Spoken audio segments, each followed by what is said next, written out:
Welcome, welcome, grandparents. Those of you who are interested in introducing and interacting with your grandchildren in the natural world.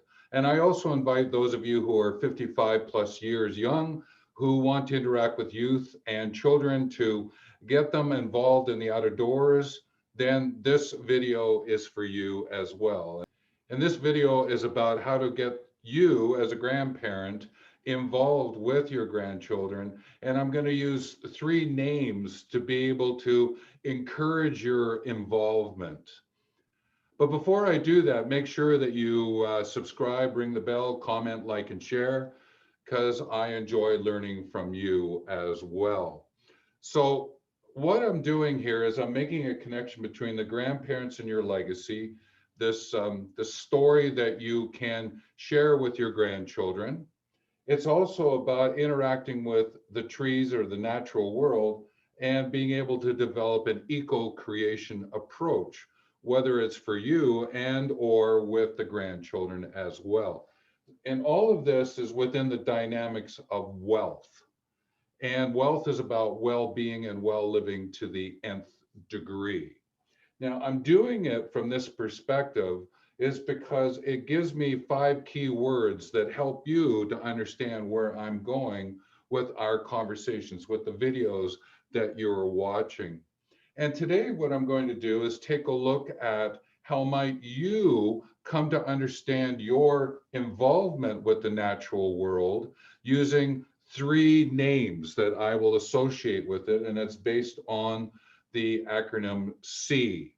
And I'm doing this is because I've had many questions asked of me of those who are going, well, I can't just jump into it. It's not something that I know much about. I haven't been myself involved in the natural world, and I'm not going to go hiking and camping without really knowing what's going on. And I get that. I understand.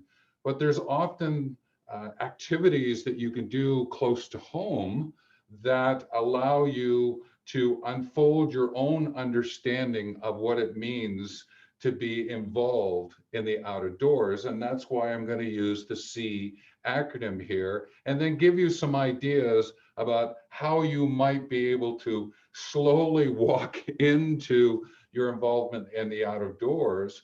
And or maybe it's a way in which to think about others that you know and be able to ask them questions using the C approach, and or encourage you to interact with this video and the other videos that you find on the Wellth Learning TV channel, because we can all learn together. That's why I mentioned about subscribe and ring the bell, comment, like, and share, is because we all have something that we can add into, and then sometimes it might even multiply into what we're learning together. And I think I've mentioned on a few other videos, I've not been a grandparent and I never met my grandparents, but I had an opportunity to really get to know and appreciate my involvement in the outdoors, from whitewater rafting guide to running camps, canoe camps and summer camps, to even instructing wilderness remote first aid over the years. And I've come to appreciate that. And having not met my grandparents or will be a grandparent, I thought that this might be a great way for me to become a adjunct, someone who supports grandparents and being able to share what it is that has become a love for me, the outdoors, and especially around the area of trees. So let's take a look at the acronym of C and find out how it might inform you about getting involved with the natural world. The first one that I would mention is seeker. As I mentioned earlier, you might be seeking out how to get involved in the natural world in a way that would invite your grandchildren so as to take the correct approach. So this notion of seeker is an opportunity for you to step into the world, this natural world. I sort of associate it like grandparents and grandchildren and the parents that are involved. You're kin, But there is this notion of the wild kin, where you find them in the outer doors. And being that trees is an important element of the outer doors, there is sort of a kinship that's associated with the trees, and that they can become wonderful, wonderful educators if you give them a chance. So from a seeker point of view, what I'm attempting to get to here, this is sort of like a level of stepping into your backyard and noticing the trees, and yes, the grass. And if you have trees on your street that you're walking by, the plants, the hedges that you might have, and being able to poke around in them and learn about them. And let me ask you, do you know the name of the tree that is closest to your house, and maybe the next tree? And is there a coniferous tree or a deciduous tree there? Have you looked at it from the perspective of the seasonal growth of that tree? Sometimes the most obvious elements of nature are right there in front of you, and you sometimes miss them. One of the activities that I did for myself is that I bought a couple of small trees, a Norwegian pine, and I grew it over the years and watched it expand and grow in height, and sort of added to the ambiance, added to the house in such a beautiful way. It was that I actually felt kind of bad when I sold my home, because I entered into this digital nomad lifestyle, but I found a great home for the tree, and I took it over to that home and I wished it well. And to this day, I know that it's okay.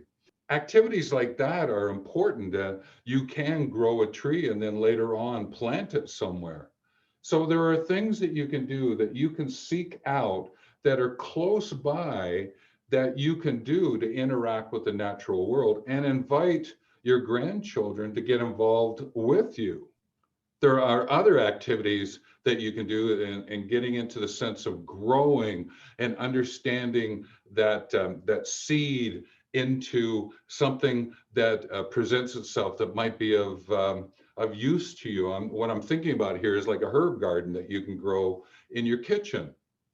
It's another possibility. But the notion of the tree and what's around you is really important. You don't have to go far to be able to get a sense of the natural world. So seek that out, find out what's there. I know it's heading towards spring in the area in which I live, and the trees are bare in terms of the deciduous trees, but I know life is going to spring forward with them. And I'm looking forward to watching the green leaves come on, and yet still celebrate the spruce tree that's right beside the house, and how it holds its needles over the course of the year. So there's many things that you can do that are just close by. Seek them out and enjoy them. And I will be adding other resources through other videos that you can tap into, and to be able to get to know what's around close to you. The next one I wanted to take a look at is what's called the enthusiast. From an enthusiast perspective, what I'm talking about here is your willingness to go to the local park, to even go to a park that might be in the city that has a little bit more of a remoteness to it, without like going out into the forests. Here where I live, there's a couple of really wonderful parks that you can walk into them and follow some of the paths that have been set out for you, and get this almost full outdoor experience. And you don't hear the city noises. You are actually, you feel as though you're out in that nature, but you're in a fairly protected spot. And from an enthusiast point of view, it's like rising up is, yes, I'm a seeker, and then I'm going to become enthusiastic, and what is out there, and start to take a look at how does nature grow. Because often, and from a seeker point of view, if you're taking it close to home, it might be a set kind of trees that might be in your neighborhood.